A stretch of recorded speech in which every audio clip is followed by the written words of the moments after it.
7 तारीख को तो हालत ख़राब थी क्योंकि कुछ जवान विमान गिरे, आधे घंटे की लड़ाई हुई और उसके बाद भारत के सारे विमान जो थे वो बचकर अपने अपने बेस पर चले गए। महाराष्ट्र के पूर्व सीएम और कांग्रेस के सीनियर नेता पृथ्वीराज चव्हाण ने दावा किया है कि ऑपरेशन सिंदूर के पहले ही दिन भारत को हार का सामना करना पड़ा था। उन्होंने कहा कि 4 दिन चले इस संघर्ष के दौरान भारतीय विमानों को मार गिराया गया। नुकसान के डर से भारतीय वायुसेना को पूरी तरह ग्राउंड कर दिया गया था। पृथ्वीराज चव्हाण ने ये सभी बातें मराठी में कही।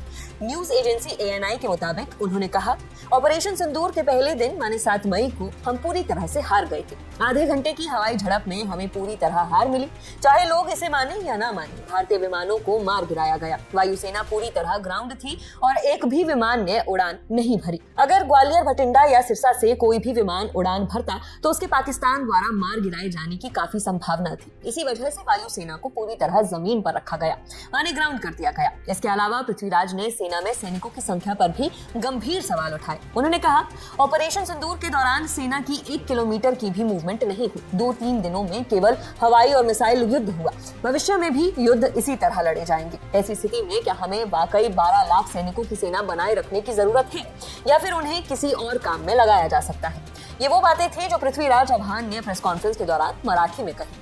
उनके इन दावों को लेकर आज तक से जुड़े ओमकार ने भी उनसे सवाल किए। इस दौरान पृथ्वीराज चव्हाण ने उन्हीं बातों को दोहराया और साथ में और भी कई बड़े दावे किए। उन्होंने दावा किया कि ऑपरेशन सिंदूर के दौरान सरकार ने फैक्ट्स छुपाए। क्या नुकसान हुआ उसे सरकार ने छिपाया, जिससे दुनिया में भारत की क्रेडिबिलिटी गिर गई। इंटरनेशनल मीडिया में ये दावा किया गया कि भारत का ज्यादा नुकसान हुआ। ऑपरेशन सिंदूर के बारे में सारा कुछ सच सामने नहीं आया है, जिसका कारण पॉलिटिकल लीडरशिप नहीं चाहती थी। अब जैसे पहले दिन 7 तारीख को जब लड़ाई हुई रात को, तब ये माना गया कि भाई लड़ाई है, उसमें नुकसान होता रहता है। हमारे जो एयरफोर्स के जो चीफ जो अफसर, बड़े बड़े अफसर है आर्मी के, उन्होंने तय कर लिया कि भाई कुछ गलतियां हुई, कुछ हमने नीति निर्धारण में कुछ गलतियां हुई, उससे हमारा नुकसान हुआ, ये उन्होंने मान लिया है। अब नुकसान क्या हुआ स्पेसिफिकली वो नहीं बता रहे, इसलिए भारत की क्रेडिबिलिटी काफ़ी गिर गई है कि जब सब दुनिया के लोगों को पता है क्या हुआ, आप लेकिन छुपा रहे हो फैक्ट्स, तो क्यों छुपा रहे हो? तो 7 तारीख को तो हालत ख़राब थी क्योंकि कुछ जवान विमान गिरे, आधे घंटे की लड़ाई हुई और उसके बाद भारत के सारे विमान जो थे वो बचकर अपने अपने बेस पर चले गए। ऑफिशियली भारत सरकार ने ये नहीं बताया कि कितने जहाज गिर गए थे, लेकिन बाहर के इंटरनेशनल मीडिया में काफ़ी खुल के खबरें आ रही हैं कि भारत का ज़्यादा नुकसान हुआ था। इसके बाद उन्होंने दावा किया कि भारत की हर मूवमेंट की जानकारी चीन पाकिस्तान को दे देता था। ये था कि जैसे कोई हवाई जहाज हमारा उड़ान भरता है तो 1 सेकंड के अंदर चीन को पता चल जाता है और चीन पाकिस्तान को बता देता है, और इसके लिए सरप्राइज एलिमेंट जो होता है वो नहीं था और इससे हमारा काफ़ी नुकसान हुआ। इसके अलावा उन्होंने सीज फायर की टाइमिंग पर सवाल उठाए। अगर हमने पाकिस्तान का डिफेंस का इंफ्रास्ट्रक्चर हम तोड़ रहे थे पूरा, तो रोका किसने? फिर सीज फायर क्यों हुई? सीज फायर मानने का क्या कारण था? क्यों एक आध दिन और रुक जाते? तो डोनाल्ड ट्रम्प कह रहे कि हमारे वजह से हुआ। हाँ, तो ये साफ है। तो लेकिन हमारे प्रधानमंत्री नहीं मान रहे, वो कह रहे हमने किए आपस में बात करके। आपको याद दिला दें कि 22 अप्रैल को कश्मीर के पहलगाम में आतंकी हमला हुआ था। इसमें 26 निर्दोष लोगों की जान गई थी। इसी के जवाब में 7 मई को ऑपरेशन सिंदूर की शुरुआत की गई, जिसमें पाकिस्तान और पाकिस्तान अधिकृत कश्मीर यानी POK में आतंकियों के ठिकानों और बेस कैंपों पर रणनीतिक और सीमित हवाई हमले किए। भारत का दावा है कि इन हमलों में लश्कर और जैश-ए-मोहम्मद समेत कई आतंकी संगठनों के 100 से अधिक आतंकवादी मारे गए। इसके बाद पाकिस्तान की ओर से ड्रोन और मिसाइलों से हमले किए गए, जिनका भारतीय बलों की ओर से जवाब दिया गया। ये संघर्ष 4 दिनों से अधिक समय तक चला और 10 मई को समाप्त हुआ। 10 मई को पाकिस्तान के डायरेक्टर जनरल मिलिट्री ऑपरेशंस यानी DGMO ने अपनी सीमा के दोनों ओर सभी सैन्य कार्रवाइयां रोकने का अनुरोध किया, जिसके बाद सीज फायर अनाउंस हुआ। हालांकि ट्रंप कई मौकों पर इस सीज फायर का क्रेडिट लेते आए हैं। बाकी वीडियो रिकॉर्ड किए जाने तक पृथ्वीराज चव्हाण के इस बयान पर उनकी पार्टी या बीजेपी की ओर से कोई जवाब नहीं है। महाराष्ट्र के पूर्व मुख्यमंत्री और कांग्रेस के सीनियर नेता पृथ्वीराज चव्हाण ने ऑपरेशन सिंदूर को लेकर ऐसा बयान दिया है जिससे सियासी हंगामा खड़ा हो गया है। उन्होंने दावा किया कि ऑपरेशन सिंदूर के पहले ही दिन भारत को हार का सामना करना पड़ा था। उन्होंने ये भी कहा कि 7 मई की हवाई जंग में इंडियन एयरक्राफ्ट उड़ान भरने की हालत में नहीं थे, क्योंकि पाकिस्तान की तरफ से उन्हें गिराए जाने का खतरा था। इसी वजह से एयरफोर्स को पूरी तरह ग्राउंड कर दिया गया था। राहुल गांधी के नेता ने दावा किया कि ऑपरेशन सिंदूर में इंडियन एयरफोर्स ने पाक के सामने सरेंडर कर दिया था। अब सवाल यह उठता है कि पृथ्वीराज चौहान को इस तरह का बयान क्यों देना पड़ा?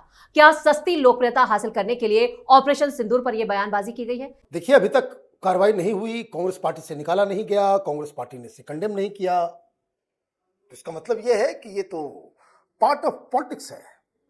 और आपने एयर सुपीरियरिटी की बात कर दी। ये वही सवाल है जो राहुल गांधी पूछ रहे थे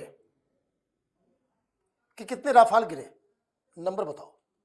कि ये जो वॉर हुआ इसके बारे में बताया जा रहा है कि पाकिस्तान तो सिर्फ लड़ रहा था, अदरवाइज चीन अपने वेपन का वो एक्सपेरिमेंट कर रहा था। तो अरबों खरबों में डील होती है, डिफेंस डील। और इसलिए राफाल गिर गया। राफाल के पीछे से कब से पड़े हुए हैं राहुल गांधी जी। राफाल गिर गया, ये खबर राफाल खरीदने वाले देश जो होंगे, जो ऑर्डर दे रहे होंगे, वो कैंसिल कर देंगे। आपने ये कह दिया एयर डिफेंस सिस्टम पाकिस्तान का इतना बेहतरीन है, वो चाइनीज है, वो चाइनीज एयर डिफेंस सिस्टम है। कि हमारे लड़ाके राफाल उड़ नहीं रहा पा रहा था, तो जो देश राफाल जिसके दुश्मन के पास होगा वो देश बोलेगा कि भाई हमको चाइनीज दे दो, ये फिर तो राफाल को उड़ने नहीं देंगे। आपका एक नेता कोई ऐरा गहरा नथु खैरा नहीं है। ये भाई साहब पीएमओ में मिनिस्टर थे। प्रधानमंत्री कार्यालय का एक अलग मिनिस्टर होता है, तो वो मिनिस्टर रह चुके हैं। महाराष्ट्र जो हिंदुस्तान का one of the most important, business में तो द मोस्ट इंपॉर्टेंट स्टेट, उसके ये मुख्यमंत्री रह चुके हैं। कोई गलती से निकल जाए बात, स्लिप ऑफ टंग हो जाए, नहीं, वो तो थ्योरी समझा रहे हैं। वो तो ये कह रहे हैं कि अब आगे की लड़ाई जो है वो तो एयरफोर्स के बीच होगा। इंडियन आर्मी तो 2 मीटर भी आगे नहीं बढ़ पाई। सिर्फ एयरफोर्स, हमारे विमान नहीं उड़ सके, वहां तक नहीं गया। हमारी आर्मी 2 कदम आगे नहीं बढ़ सकी। वो ये कह रहे हैं, और ये कह रहे हैं कि भाई ये जो आर्मी 2 लाख आर्मी रखने की जरूरत क्या है, उसका खर्चा कम कर देना चाहिए। मतलब हम लोग जो रूस के साथ जो डील कर रहे हैं वो गड़बड़ कर रहे हैं। जो हम एंटी टैंक मिसाइल्स खरीद रहे हैं वो गलत कर रहे हैं। डॉक्टर साहब, इस बीच खबर यह भी आई कि पृथ्वीराज चौहान के बयान को पाकिस्तान में खूब कैश किया जा रहा है, वहां पे इनको हीरो बना दिया गया है। भाई पाकिस्तान कैश नहीं करेगा। वो दावा कि हमारे हवाई जहाज जो है वो उड़ नहीं पा रहे थे, फाइटर्स, हम पहले दिन हार गए। तुम तो पाकिस्तान से भी ज्यादा गद्दार निकले। चुल्लू भर पानी कहीं है, डूब मरो उसमें सब। इंडिया लॉस्ट, तो इंडिया लॉस्ट मतलब इंडिया के वेपन चाइनीज वेपन के सामने टिक नहीं पाए। वो कोई बेवकूफ आदमी है क्या? वो उसको मालूम नहीं इसका रिपोर्टेशन होगा। अभी तो वैसे ही नेशनलिज्म का बाढ़ चल रहा है। कोई आदमी सेना के खिलाफ बोल रहा है तो इसका मतलब है सोच समझ के बोल रहा है, और उसके बाद वो बोल रहा है कि हम ये सारी चीजों को आगे एक्सप्लेन करेंगे। हम फिर से प्रेस कॉन्फ्रेंस करेंगे। महाराष्ट्र के पूर्व मुख्यमंत्री और कांग्रेस के दिग्गज नेता पृथ्वीराज चौहान ने ऑपरेशन सिंदूर को लेकर एक बड़ा बयान दे दिया। अब उनके बयान से एक नया विवाद सियासी गलियारों में खड़ा हो गया है। दरअसल उन्होंने बयान दिया कि इस सैन्य अभियान के पहले दिन ही भारत पूरी तरह हार गया था। पृथ्वीराज चौहान ने कहा कि हवाई लड़ाई में भारतीय विमानों को नुकसान हुआ और वायुसेना को उड़ानें रोकनी पड़ी। अब इस बयान से राजनीतिक हलचल तेज हो गई है। आपको बता दें, पृथ्वीराज चौहान ने पुणे में प्रेस वार्ता के दौरान कहा कि ऑपरेशन सिंदूर में जमीन पर कोई हलचल नहीं हुई, सिर्फ हवाई और मिसाइल युद्ध चला। उन्होंने इस बात के लिए सवाल उठाया कि इतनी बड़ी सेना रखने की जरूरत है जब युद्ध हवा में ही लड़े जाएंगे। वहीं विवाद बढ़ने पर जब पृथ्वीराज चौहान से माफी मांगने की बात हुई तो उन्होंने इससे भी साफ इनकार कर दिया। दरअसल उन्होंने बयान दिया, माफी क्यों मांगू, ये बिल्कुल नामुमकिन है। संविधान मुझे सवाल पूछने का अधिकार देता है। पृथ्वीराज चौहान ने जोर देकर कहा कि वह अपने बयान पर डटे हैं, कायम है और कायम ही रहेंगे और अपने बयान को वापस नहीं लेंगे। पहले आप पृथ्वीराज चौहान का ये बयान सुनिए। आप कुछ क्लैरिफिकेशन देना चाहेंगे कि आप? मैं बाद में आराम से बात करूंगा, अभी आराम से बात करेंगे। तो आपको जो बयान है उस पर आप माफी मांग रहे हैं? बिल्कुल सवाल नहीं उठता, बिल्कुल सवाल नहीं उठता। हाँ जी सर, सवाल नहीं उठता। सवाल मैं बात करूंगा ना डिटेल में। माफी मांगने का सवाल माफी का मांगू? लेकिन आपके हिसाब से स्टेटमेंट गलत था क्या सर? बिल्कुल नहीं। लोग मीडिया में वही सब जगह ऐसे ही चला कि अपमान हुआ है। मैं करूंगा, डिटेल बात करूंगा। जी, I will talk to media properly. So are you apologising right now? अरे out of the question. Okay, my right to ask questions. हाँ। अभी ये मत लो यार। अच्छा ठीक, बिल्कुल, मेरा राइट है, constitution gives me right to ask questions. चला अभी ओके। आपको बता दें, जैसे ही कांग्रेस के नेता पृथ्वीराज चौहान ने ऑपरेशन सिंदूर को लेकर ऐसा विवादित बयान दिया, तो भारतीय जनता पार्टी ने भी अब उन पर कड़ी निंदा की है।